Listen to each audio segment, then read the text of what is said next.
Teenuste registreerimise vaates kuvatakse üksnes need teenused, mis on valitud perioodil registreerimata.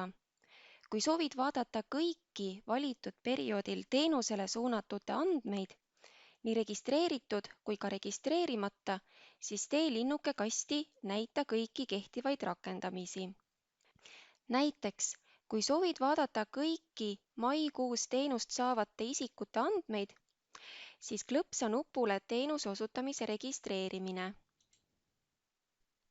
Märgi perioodiks maikuu. Tee linnuke kasti Näita kõiki kehtivaid rakendamisi. Võid täpsustada ka muid otsingutingimusi, näiteks otsida konkreetse kliendi, teenuse või omavalitsuse järgi. Kui kõik vajalikud väljad on täidetud, siis klõpsa nupul Otsi.